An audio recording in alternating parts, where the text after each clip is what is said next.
Some economists worry it's taken far too long for the Republican-controlled Congress to get tax cuts extended, which on average would prevent a $3,000 tax increase a year for each American family. So why the heck hasn't this been the biggest priority for these lawmakers in Washington?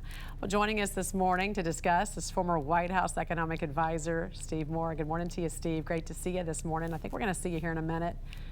There you go. Good morning. You know, are we dealing with some GOP lawmakers who want to hold these tax cuts hostage to spending cuts, which of course we need those spending cuts too. But as you mentioned, if Reagan had done that, we would have never gotten his historic tax cut that rebuilt the American economy. So what is going on in Washington? Hey, Jen, great to be with you this morning. Well, listen, I want to make sure that your viewers understand that failure is not an option here. No. And you just cited the statistic that the average family would be delivered a $3,000 tax increase next year. So what we're really talking about is just making the Trump tax cuts permanent, or at least extending them. That would also mean, by the way, if we don't get this done, that virtually every business in America would face a stiff tax increase. There would be other things like the comeback of remember the dreaded alternative minimum tax. So there's an imperative to do this. My frustration has been, why is it taking so long to get this done?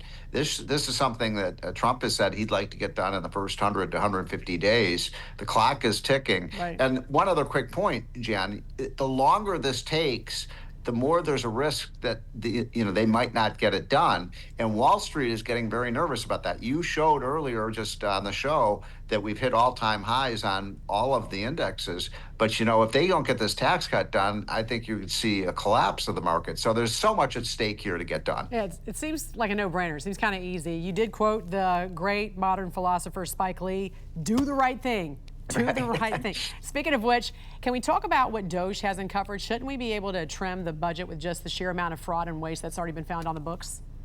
Well, it sure would help, wouldn't it? And what DOGE has discovered in just the last 3 or 4 weeks has been extraordinary. We're spending $10 billion on empty office buildings. We saw $2 billion that the Housing Urban Development Department couldn't even find. They, quote, misplaced. How do you misplace $2 billion, Jen? Right. $20 billion that was shoveled out the door in the last hours of the Biden administration to climate change activist groups. I mean, I could go on with the amount of fraud. A lot of these agencies, they can't even tell us where the money went. The DOGE is now saying that they're trying to audit these agencies, and they can't even say what happened to all that money. Yeah, it's frightening when you think about the checks and balances and the lack of accountability there. Yes. You have a solution to our budget problems that you say will unlock America's $12 trillion treasure chest? Is that right? Trillion? That's right. With a T? Yep. What is this?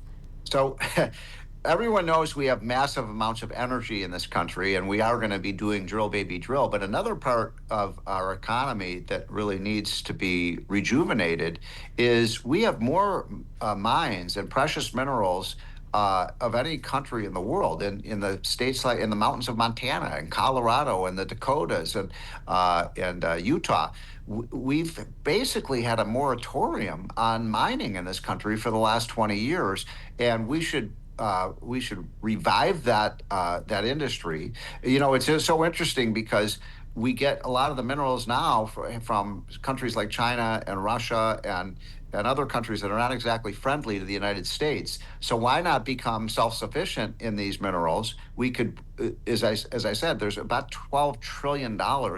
Just the royalties from allowing that drilling could raise $1 or $2 trillion that we could use to lower our debt. So it's a no-brainer, and I believe that Trump is very committed to doing this. What states are we looking at when we're talking about this? Sorry? What states are we talking about? Oh. Should I be digging in my backyard right now? Yeah, right. Well, if you live in the mountain states, that's where those minerals are. I mentioned Colorado, Montana, Utah, the Dakotas. California has a lot of minerals. Now, obviously, we want to do it in an environmentally sensitive way, but there's a way to do this to ensure we, protect our environment, but also get the minerals we need. For example, just to give you one example, there's a big revival of nuclear power. Well, you need uranium to power nuclear plants. We have uranium. let's get it and use it for our nuclear plants. Former White House Economic Advisor Steve Moore, great to see you as always, sir. Have a great week. Thank you, Jen. Thank you.